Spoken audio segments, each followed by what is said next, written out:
Bismillahirrahmanirrahim. Assalamualaikum warahmatullahi ta'ala wabarakatuh. Waalaikumsalam warahmatullahi wabarakatuh. Alhamdulillahi rabbil alamin. Allahumma salli wa sallim ala sayyidina wa maulana Muhammadin miftahi babir rahmatillah adada ma fi ilmillah salatan wa salaman daimaini bidawami mulkillah wa ala alihi wa sahbihi wa mawala wala hawla wala quwwata illa billah. Nawaitu ta'alluma wa ta'lima wa tadakkura wa tadhkira wa naf'a wal intifa wal ifadata wal istifadah wa hatha ala tamassuki bi kitabillah wa sunnati rasulih wa du'a ila al-huda wa dalalati ala al-khair ibtigha'a wajhillah wa mardatihi wa qurbihi wa sawabihi.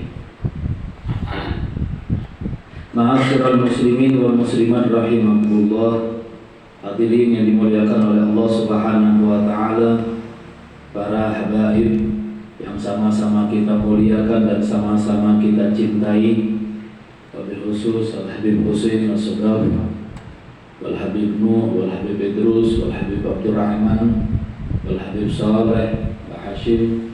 Mudah-mudahan kehadiran mereka menambahkan kemuliaan majlis kita pada malam hari yang mulia ini. Amin amin ya rabbal alamin. Ma'asyiral muslimin rahimakumullah, hadirin yang dimuliakan oleh Allah Subhanahu wa taala. Melanjutkan daripada pengajian kita yang telah lalu, masih dalam bab tentang masalah ikhlas. Pada malam Jumat yang telah lalu kita mengetahui bersama bahwasannya orang-orang yang tidak ikhlas akan amal perbuatannya, maka dia adalah orang-orang yang nanti di yaumil qiyamah akan didahulukan oleh Allah untuk dimasukkan ke dalam nerakanya Allah Subhanahu wa taala, waliyadu billah. Maka itu jangan sampai di antara kita tatkala beramal dengan susah payahnya kita melaksanakan ibadah, ternyata ibadah kita bukan untuk Allah akan tetapi untuk orang lain, ingin dilihat atau ingin dibanggakan orang lain. Di dalam Al-Quran Allah Subhanahu wa ta'ala berfirman, man kana yuridul hayatad dunya wa zinataha nuwaffi ilaihim a'malahum fiha wa hum fiha la yubhasun. Pahami ayat ini. Ini ayat yang ada di dalam surah Hud. Di dalam Al-Quran Allah Subhanahu wa ta'ala nyatakan, man kana yuridul hayatad dunya wa zinataha nuwaffi ilaihim a'malahum fiha. Artinya, ujar Allah Subhanahu wa ta'ala, barang siapa yang tujuan amalnya hidup di atas dunia ini hanya menghendaki kesenangan dan keindahan dunia. Kesenangan dan keindahan dunia adalah kesenangan itu dipuji orang, dan keindahan dunia itu adalah diberikan oleh orang hadiah. Itu. Maka kata Allah Subhanahu wa ta'ala, nuwaffi ilaihim a'malahum fiha. Maka kami sempurnakan balasannya pun di dunia. Jadi siapa yang tujuan amalnya menghendaki kesenangan dan keindahan dunia, kata Allah, pasti kami akan sempurnakan balasannya di mana? Di dunia. Artinya Allah Subhanahu wa ta'ala marah kepada manusia yang mengerjakan amal ibadah, yang mengerjakan amal soleh, tapi hanya mencari kesenangan dan keindahan-keindahan dunia. Jadi berdakwah hendak mencari amplop, gitu. Ini termasuk penyakitnya para alim ulama, ya. Itu. Tidak ikhlas hanya untuk menyampaikan pesan dari Nabi Muhammad sallallahu alaihi wasallam. Padahal Nabi Muhammad SAW beliau mengatakan, "Ballighu anni walau ayah."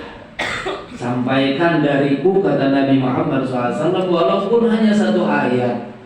Maka itu hati-hati ya, hati-hati.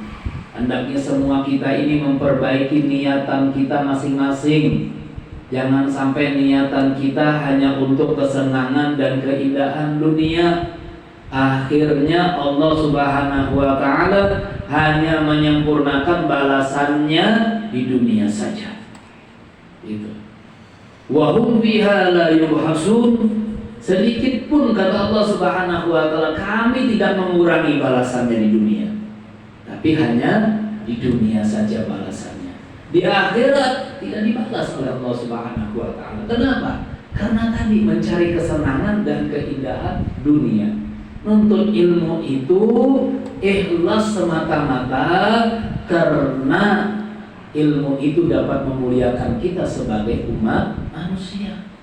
Itu al-ilmu khasyah kullu. Ilmu itu adalah rasa takut semuanya. Rasa takut kepada siapa? Kepada Allah Subhanahu wa ta'ala. Maka itu orang yang memiliki ilmu itu dia takut amal ibadahnya, pahalanya tidak didapatkan dari Allah Subhanahu wa ta'ala.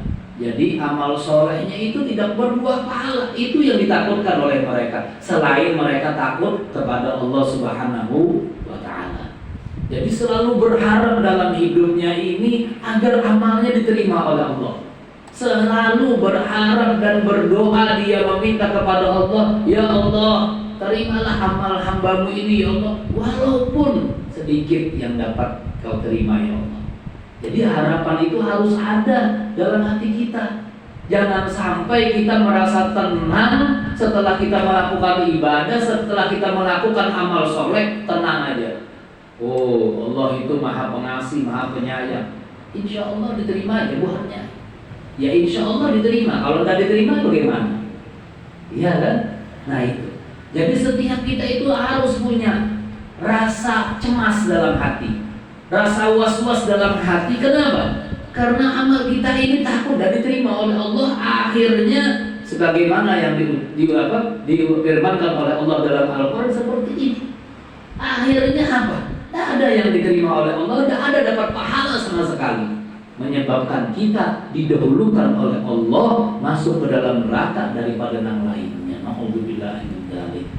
Maka itu hati-hati tatkala beramal. Perbaiki niat kita sebelum kita melakukan ibadah. Itu. Maka itu sholat itu kita disuruh berniat. Kenapa? Karena tatkala hendak melakukan ibadah kita disuruh memperbaiki niat. Sebagaimana Imam Ahmad bin Ruslan radhiyallahu anhu di dalam kitab Shafwatul Zubarnya beliau mengatakan fasahihin niyatu qabla al-amali waqti biha makrunatan bil awali. Perbaiki dulu niatmu sebelum engkau masuk ke dalam satu ibadah. Perbaiki niatmu sebelum engkau melakukan ibadah. Kira-kira niatmu untuk melakukan ibadah ini buat apa? Buat siapa? Itu. Buat siapa? Perbaiki dulu, perbaiki. Kalau sudah baik, nah baru engkau masuk ke dalam ibadah. Kalau sudah baik amalmu, maka Allah Subhanahu wa ta'ala akan meridhoimu dan Allah Subhanahu wa ta'ala akan mengganjarmu dengan ganjaran yang berlipat ganda. Nah itu. Jadi hati-hati ya, perhatikan dengan baik-baik ini. Gitu. Nah, ini artinya Allah marah kepada kita hambanya. Gitu. Jadi sedikit pun tidak dikurangi apa yang diberi oleh Allah Subhanahu wa ta'ala dalam dunia, tetapi dia tidak mendapatkan di akhirat. Nah, kita kan dapat di dunia ini buahnya ada apa-apa, asal di akhirat dapat. Kenapa? Karena akhirat itu diberi nama Yaumul Jaza. Artinya apa? Hari pembalasan. Yang berbuat baik dibalas baik, berlipat ganda kebaikannya. Yang berbuat jahat dibalas juga kejahatannya berlipat ganda oleh Allah Subhanahu wa taala. Nah, sebelum kita tetamu dengan hari itu, nah, itu kan, sebelum kita tetamu dengan hari itu, nah, beramallah dengan niatan semata-mata mengharap akan keridhaan dan pahala yang berlipat ganda dari Allah Subhanahu wa taala. Di dalam ayat yang lain Allah Subhanahu wa taala berfirman juga, ulaikal ladzina laisa lahum fil akhirati illan nar wa khabita ma sana'u fiha wa batilum ma kanu ya'malun. Kata Allah Subhanahu wa taala di dalam Al-Qur'an, ulaikal ladzina laisa lahum fil akhirati illan nar. Itulah mereka orang-orang yang tiada balasan nanti di hari kiamat, di akhirat, kecuali balasan yang paling pantas buat mereka adalah neraka. Nauzubillah.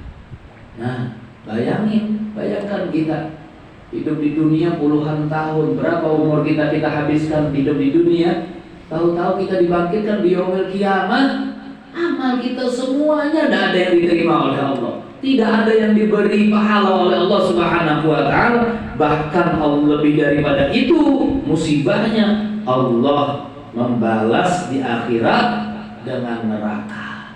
Nauzubillah min dzalik. Maka itu para aulia itu takut. Mereka itu kalau amalnya yang banyak itu tidak diterima oleh Allah Subhanahu wa taala. Al-Habib Abdullah bin Husain bin Tahir radhiyallahu anhu itu seorang ulama besar, wali di zamannya. Itu sampai para ulama di negeri Tarim mengatakan laula ma nastakhi ma'al baqi muqaddam anna Habib Abdullah bin Husain bin Tahir afdal min al-baqi muqaddam. Kata para ulama dulu di kota Tarim itu, kalau seandainya kami ini tidak malu, tidak sopan dengan baqi muqaddam, maka Habib Abdullah bin Husain bin Tahir ini dia lebih mulia daripada datuknya Al-Baqi Muqaddam Muhammad bin Ali Ba'ali. Dari apanya itu? Dari ibadahnya dan dari amalannya yang sangat banyak dilakukan oleh beliau. Setiap hari tidak pernah lepas membaca salawat 25.000 kali. Setiap hari tidak pernah lepas membaca Allah 25 kali, 25.000 kali. Setiap hari tidak pernah lepas membaca Allah sebanyak 25.000 kali. Belum lagi beliau memberikan ilmunya, hadir di dalam majelis-majelis, setiap hari waktunya dihabiskan untuk duduk di dalam majelis ilmu. Itu. Untuk duduk di dalam majelis ilmu. Beliau yang memberi nama Al-Habib Ali bin Muhammad Al-Habsyi, Sahibul Maulid. Nama tasmiyahnya Habib Ali itu Habib Abdullah bin Husain bin Tahir. Gitu. Sampai saking luas ilmunya itu Habib Abdullah bin Husain bin Tahir, beliau pernah menghitung sunanus sholat. Sunnah-sunnahnya sholat itu dari mengangkat takbir, takbiratul ihram sampai salam itu 1000 sunanus sholat. 1000 sunnahnya sholat. Dari mulai takbiratul ihram sampai salam. Itu. Belum yang lain-lainnya yang belum masuk. Iqamah, azan, belum masuk itu semuanya. Ya, dari takbir sampai salam 1000 sunanus sholat. Itu. Amalnya banyak, ibadahnya banyak. Ya, sholat malamnya luar biasa.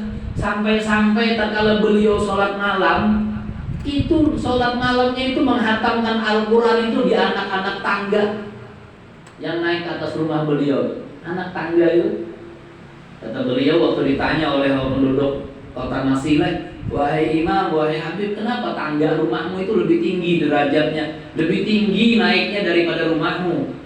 Kata Habib Abdullah bin Husain bin Tahir, kalau rumahku itu tidak aku menajak setiap tiang yang ada di bucu-bucunya itu, kecuali aku menghatamkan Al-Quran setiap kali. Itu. Adapun tanggaku itu, nah itu setiap anak tangga tidak aku naik setiap anak tangga, terkecuali setiap anak tangga itu aku menghatamkan Al-Quran. Itu. Amalnya banyak, ibadahnya luar biasa. Kalau dibanding dengan kita, ya Allah, seujung kuku beliau kita tidak ada. Tapi apa beliau mengatakan di dalam qasidahnya? Ya Rabbi ma ma'nal amal wa kasbuna kullu zalal, lakin lana fikal amal tuhir idhama rahmah. Kata beliau, ya Rabbi ma ma'nal amal. Ya Allah, kami ini, saya ini, aku ini tidak punya amalan ya Allah. Tak punya amalan ya Allah. Tuh dia tidak punya amalan, ngakunya tidak punya amalan, tapi amalannya luar biasa. Kalau kita enggak, amalannya enggak tapi kelihatan, tapi ngakunya paling banyak. Itu kan kebalikannya kita ya. Makanya itu kita ini hendak ngalibah dan hendak mengaku jadi wali itu. Yang ada ini menjadi wala maka pas kita nih ya. Itu. Ya Rabbi ma'ana amal wa kasbuna kullu zalal. Itu. Ya Allah, aku tidak punya amalan ya Allah. Kalaupun ada ya Allah, amalanku ini ya Allah hanya sedikit. Dikatakan oleh beliau, yang dilakukan oleh beliau ini sedikit masih. Itu, sedikit. Itu. Terus kalau sedikit seperti itu, banyaknya gimana ya? Hah? Banyaknya kayak apa kira-kira? Nah itu. Maka itu nih kita dipertemukan oleh Allah Subhanahu wa taala. Alhamdulillah. Dipanjangkan umur masih sama Allah, ketemu dengan bulan Rajab, ya kan? Ini masih awal-awal bulan Rajab. Jangan lupa perbanyak baca doa, sebagaimana doa yang diajarkan oleh Nabi kita Muhammad SAW. Allahumma barik lana fi Rajabi wa Sya'ban wa ballighna Ramadan wa inna ala siyam wal qiyam wa hafadna minal ma'asi wal asam. Itu. Perbanyak baca doa seperti itu. Kemudian perbanyak juga dalam bulan Sya'ban, bulan Rajab seperti ini beristighfar, minta ampun kepada Allah Subhanahu wa taala. Ayo rame-rame kita baca istighfar. Berapa kira-kira rekornya membaca istighfar bulan Rajab? Masing-masing membukukan. Iya kan? Rabbighfirli wa liwalidayya warhamhuma kama rabbayani shaghira. Iya kan? Itu minta Rabbighfirli wa liwalidayya warhamhuma kama rabbayani shaghira. Atau Rabbighfir warham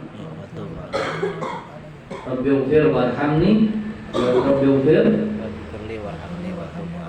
Rabbighfirli warhamni wa tub alayya. Nah itu diperbanyak dibaca Rabbighfirli warhamni wa tub alayya. Diperbanyak. Lagi duduk-duduk asik santai, pegang tasbih, ketik tuh tasbih. Itu tasbih itu bukan mainan, bukan untuk menghitung ya. Itu ketik tasbih Rabbighfirli warhamni wa tub alayya, Rabbighfirli warhamni wa tub alayya. Minimal sehari pagi 70, malam 70, sedikit aja.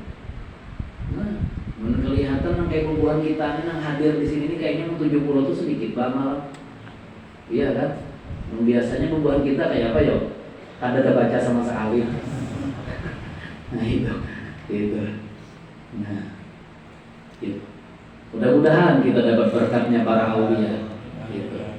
Kalaupun ada ujar sidin amal saya ini Allah sedikit, tapi dengan yang sedikit itu ya Allah wa kasbuna kullu zalal. Tapi yang sedikit itu ya Allah, saya berharap kepadamu ya Allah agar engkau menerima yang sedikit itu ya Allah. Nah itu sedikit aja sedikit. Yang sedikit itu barang diterima sama Allah. Iya kan? Kalau ada yang banyak. Nah itu. Mudah-mudahan kita dapat berkahnya para awliya. Rabbi fanfa'na bi barakatihim wahdinal husna bi hurmatihim wa amitna fi tariqatihim wa mu'afatin minal fitani. Orang tuanya Habib Umar bin Muhammad bin Salim bin Hafid. Habib Muhammad bin Hafid itu setiap hari beliau menghabiskan waktunya selain membaca Al-Quran dan membaca zikir, hadir 16 majelis ilmu. Itu ditarim ya, 16 majelis ilmu.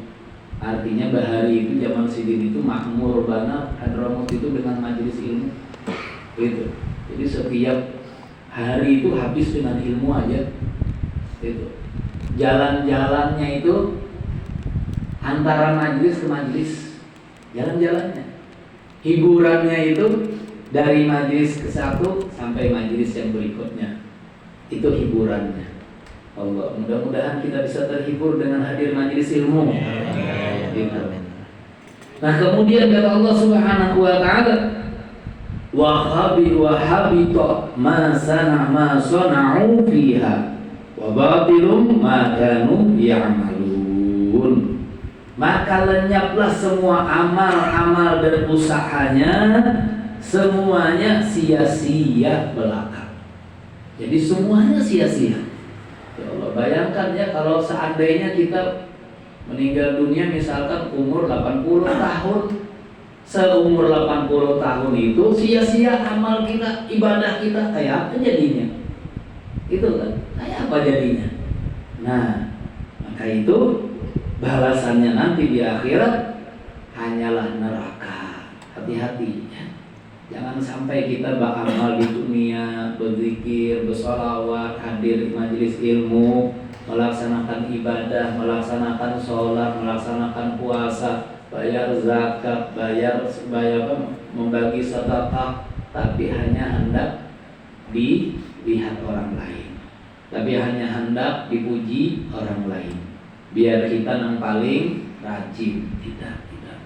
Maka itu pada minggu-minggu yang telah lalu, pada Jumat-Jumat majelis yang telah lalu, kita sudah mendengar kan bagaimana kata para ulama, kalau engkau duduknya, sholatnya khusyuk di dalam masjid, pakai sujudnya panjang, maka jangan lama-lama sujud di dalam masjid. Kenapa? Karena takutan kelihatan orang banyak.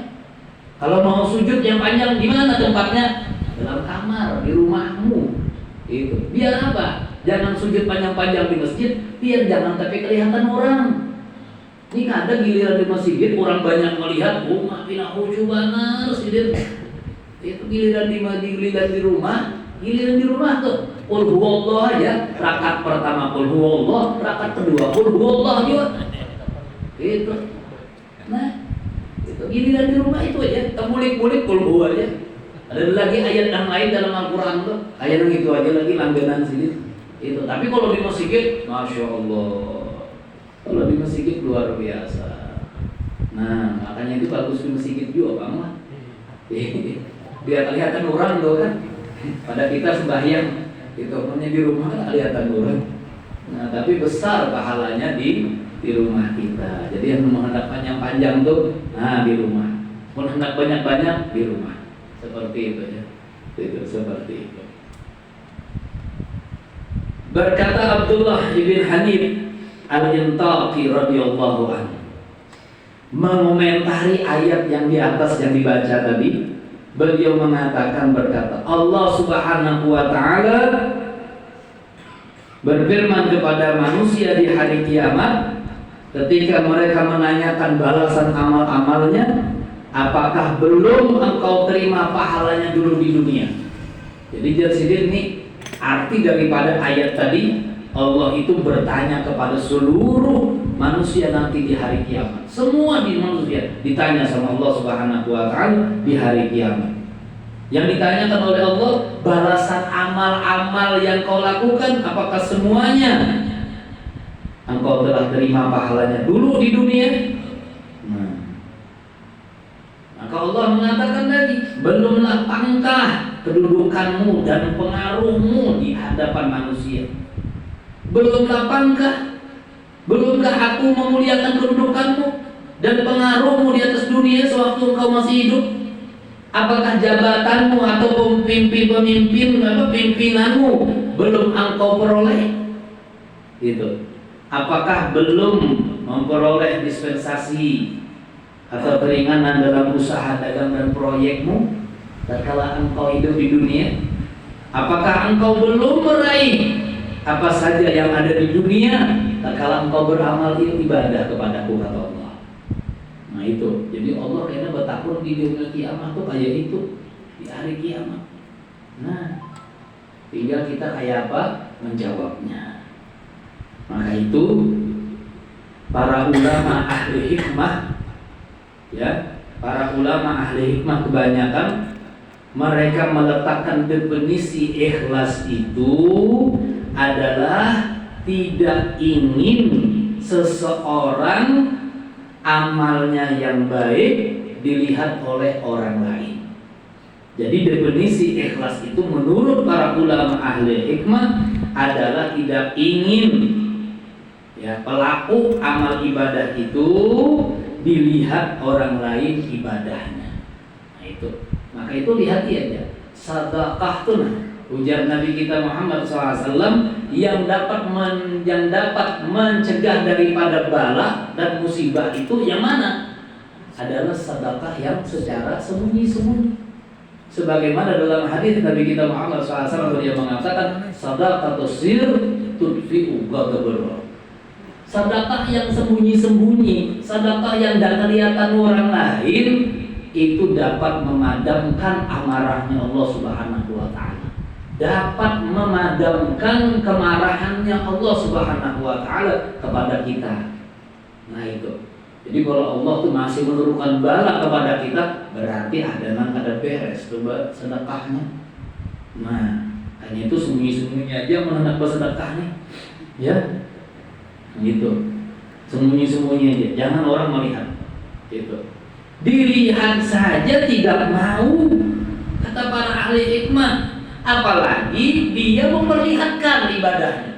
Jadi mereka itu orang yang ikhlas itu dia dilihat orang aja gak mau ibadahnya, apalagi dia melihatkan ibadahnya kepada orang lain, gak mau lagi. Itu kan tambah lagi tidak mau. Kenapa? Dilihat orang aja dia gak mau, apalagi dia memperlihatkan. Kalau dilihat orang itu gak sengaja ya. Orang melihat misalnya kita beribadah gak sengaja itu. Kalau memperlihatkan apa? Ngomongkan orang lain tuh. Tuh, lihat, siapa nih? Nah, seorang kalau nih sama sembahyang di masjid. Di masjid ini jadinya ada seorang yang membangun terhadap kamu jadi ibuannya. Padahal orang wakaf banyak yang lain. Iya kan?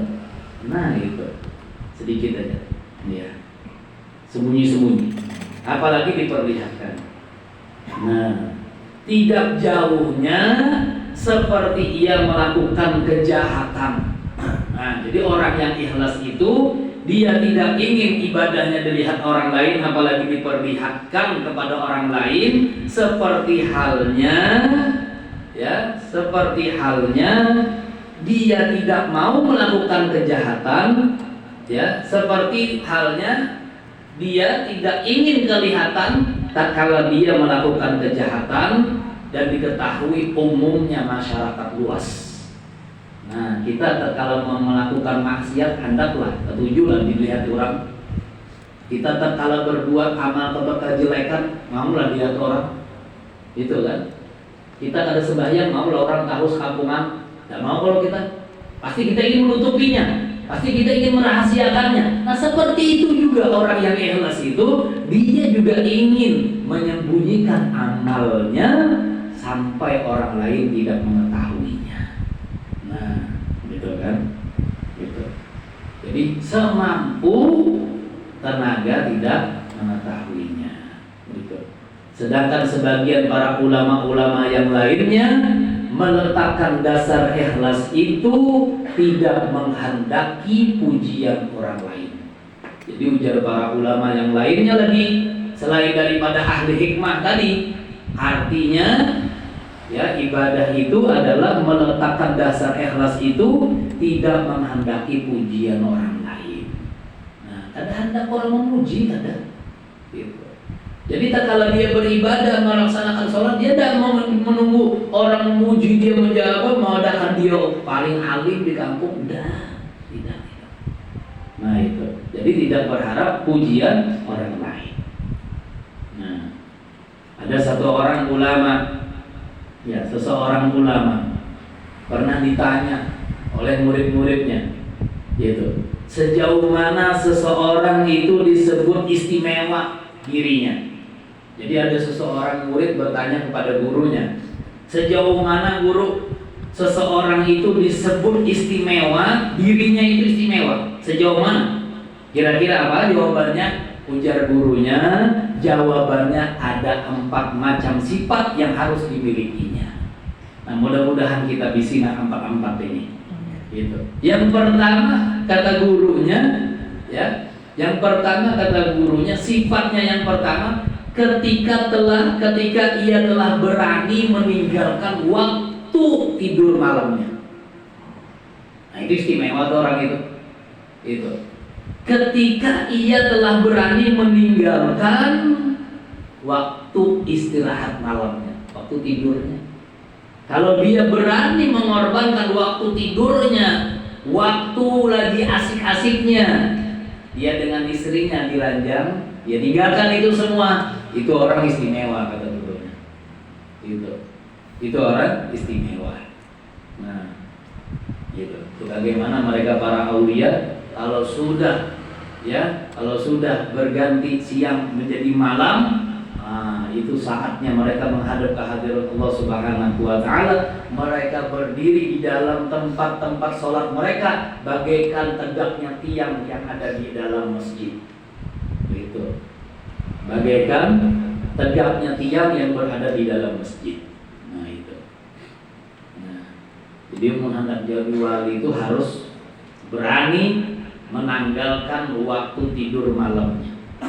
Al-Habib Ja'far bin Ahmad Al-Idrus radhiyallahu anhu. Habib Ja'far bin Ahmad Al-Idrus, wali besar. Gurunya Al-Habib Abdul Qadir bin Ahmad Segar. Itu gurunya Al-Habib Abdul Qadir bin Ahmad Segar, wali kutub ya, yang baru meninggal di Jeddah. Itu Habib Ja'far bin Ahmad Al-Idrus ini, beliau mengatakan di dalam bait syair qasidahnya, beliau mengatakan, barang siapa yang cinta kepada Nabi Muhammad SAW dengan penuh kecintaan, haram alaihil manam. Itu. Maka haram bagi dirinya untuk tidur malam. Tuh, sampailah kira-kira kita sampai kepada situ. Sampai kita lagi. Barang siapa yang betul cinta kepada Nabi Muhammad, maka dia mengharamkan atas dirinya untuk tidur malam. Ya Allah, kita kata kalau lagi kayak gini, iya kan? Nah, haram tidur malam, terus tidurnya kapan buatnya ini?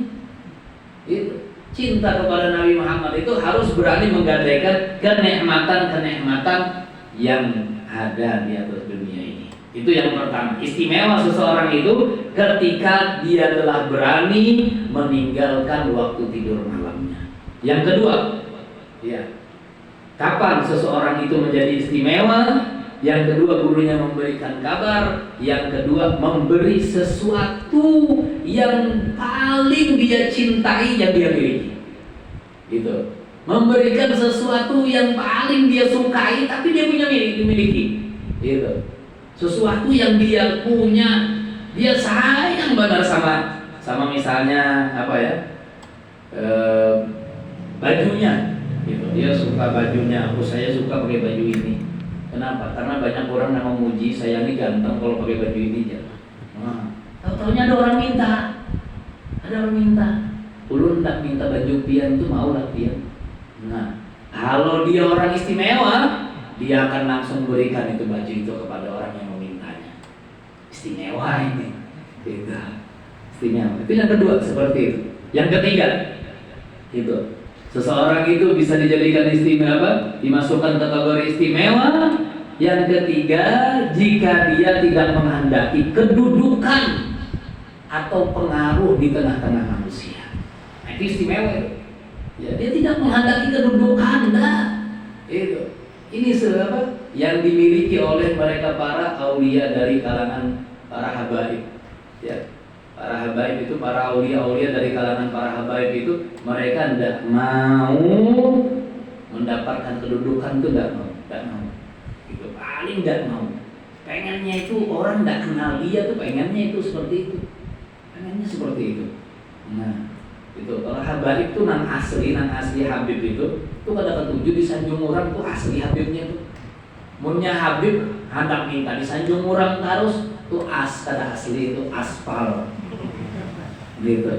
Jadi munnya ada habib mana membedakan gitu aja. Munnya ketujuh dicium di tangan orang, nah, itu kan asli itu. Iya. Itu. Habib asli seperti itu aja. Ya, dia tidak suka. Ya, tidak suka sebenarnya kalau mau dicium di tangan orang. Orang tidak cium tangan itu tidak suka dia. Ya, tapi apa boleh buat? Karena orang sudah tercium, ya sudah. Ya. Makanya di Hadramut itu di Tarim itu kita nang anu nih mah. Kalau lambat mencium tangan nang Tuhan, kita dulu nang Tuhan mencium tangan nang kita. Subhanallah. Indahnya yang seperti itu. Kita selama orang tuh di masjid ditarik tuh. Lambat-lambat kita mencium tangan lo nang Tuhan tuh dulu mencium tangan kita. Kita pernah waktu menuntut ilmu di sana ditarik itu orang kita takutin nang Tuhan itu. Kenapa biar mencium tangan ulun? Ujian nang anom nang Tuhan tuh madakan orang kita apa? Saya ini berkeyakinan dalam hati saya bahwasannya sampeyan nang anom ini belum banyak bisi dosa. Padahal kita banyak mana berdosa sudah. Gitu. Ya kan? Itu orang-orang yang tua ditarik itu mengatakan seperti itu. Husnudurnya saya mengatakan kata yang tua ini, dia mencium tangan kita ini karena kamu ini belum banyak punya dosa. Kenapa? Masih hanum. Gitu. Yang sayang dosa yang tua ini banyak banget nih berdosa. Ya Allah. Kita sampai ke situ ya, pikiran kita ya. Gitu. Hendaknya kita dicium tangan orang taruh saja. Gitu. Nah itu yang ketiga. Nah, tidak hendak kedudukan atau pengaruh, gitu atau pengaruh. Nggak pengen juga mempengaruhi orang, nggak pengen. Atau jadi fatan. Nah ini bahaya lagi. Tukang fitnah, ya tukang fitnah. Fitnah sana, fitnah sini, fitnah sana, fitnah sini.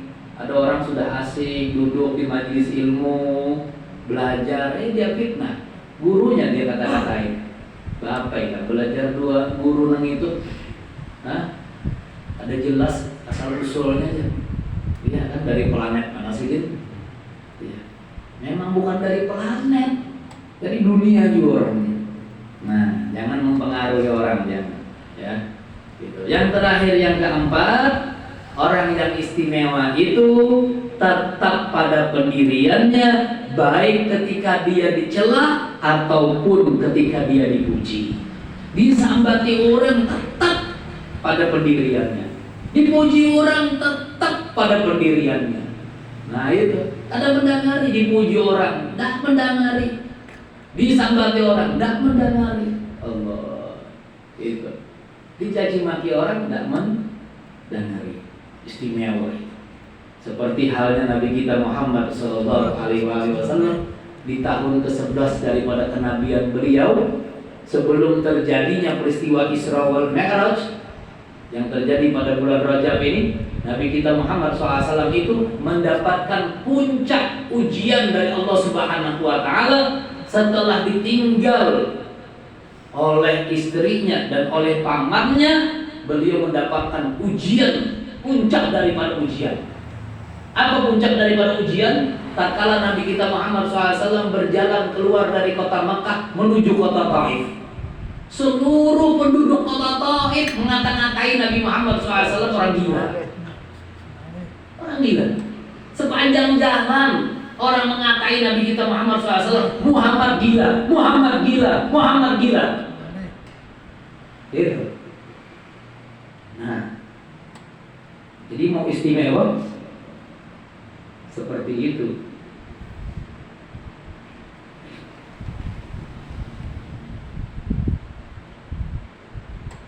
Kalau sudah ada yang mengadakan kita kegilaan, nah itu istimewa kita itu. Ya, itu. Kalau sudah ada yang memfitnah kita, itu istimewa itu. Iya. Kenapa? Karena dengan fitnahan itu akan mengangkat derajat kita. Asal kita ada meladeni, asal kita akan menyambati. Nah, namun kita alhamdulillah selawas berdakwah membuka majelis di Banjar ini, ya ujiannya alhamdulillah ringan-ringan aja. Jadi, mulai dulu kan, mulai kita di Kampung Penatu di Suara, di Padahan orang ada orang pernah melihat Habib Ali menggandeng bebinian 2 ekor pulang dia ke Habib. Dari gitu.